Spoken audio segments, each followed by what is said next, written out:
السلام علیکم ورحمۃ اللہ وبرکاتہ۔ اعوذ باللہ من الشیطان الرجیم، بسم اللہ الرحمن الرحیم۔ ہم پڑھ رہے ہیں کتاب سو احادیث۔ آج ہم پڑھیں گے حدیث نمبر 9، 10 اور 11 انشاءاللہ۔ حدیث نمبر 9 کا ٹاپک ہے عصر کی نماز۔ رسول اللہ صلی اللہ علیہ وآلہ وسلم نے فرمایا، جس شخص کی نماز عصر فوت ہو جائے، یعنی جس شخص کی نماز عصر رہ جائے، ضائع ہو جائے، قضا ہو جائے، تو اس کے لیے کیا ہے؟ تو گویا اس کے اہل و عیال اور اس کا مال لوٹ لیا گیا۔ یعنی اس سے مراد یہ ہے کہ اگر کسی شخص کی نماز عصر ضائع ہو جائے، قضا ہو جائے، تو اس کا کیا نقصان ہے کہ اس کے اہل و عیال اور اس کا مال، یعنی اس کا کاروبار، اس کی اولاد سب لوٹ لیا گیا، مطلب ضائع ہو گیا، اس کو نقصان ہے۔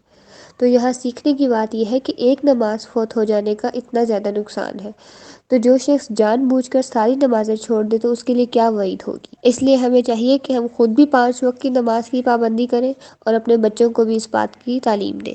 حدیث نمبر 10 کا ٹاپک ہے نماز بھولنے کا کفارہ۔ مثال کے طور پر اگر کسی کو نماز پڑھنا بھول گیا تو وہ کیا کرے؟ رسول اللہ صلی اللہ علیہ وآلہ وسلم نے فرمایا، جو شخص نماز بھول جائے تو اسے چاہیے کہ نماز یاد آتے ہی پڑھ لے، یعنی جس وقت بھی اسے یاد آئے تو پڑھ لے، کیونکہ اس نماز کا اس کے علاوہ کوئی کفارہ نہیں ہے، یعنی نماز کا کفارہ نماز ہی ہے۔ مثال کے طور پر نماز پڑھنا بھول گئی یا قضا ہو گئی تو کفارہ یہ ہے کہ جب بھی یاد آئے تو نماز پڑھ لی جائے۔ اس حدیث سے نماز کی اہمیت بھی معلوم ہوتی ہے کہ کسی بھی صورت نماز کو ضائع کرنا جائز نہیں۔ حدیث نمبر 11 کا ٹاپک ہے نماز میں شیطان کا اچکنا۔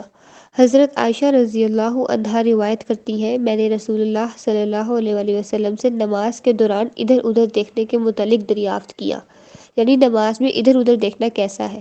تو آپ صلی اللہ علیہ وآلہ وسلم نے فرمایا، یہ تو خشوع کو اچک لینا ہے جو شیطان بندے کی نماز میں سے اچک لیتا ہے، یعنی نماز میں ادھر ادھر دیکھنے سے خشوع و خضوع اور ادب و احترام ختم ہو جاتا ہے، اس لیے ہمیں اپنی نماز میں اپنی نگاہوں کی حفاظت کرنی چاہیے۔ کل انشاءاللہ اس سے آگے پڑھیں گے، تب تک کے لیے اپنا خیال رکھیے گا۔ السلام علیکم ورحمۃ اللہ وبرکاتہ۔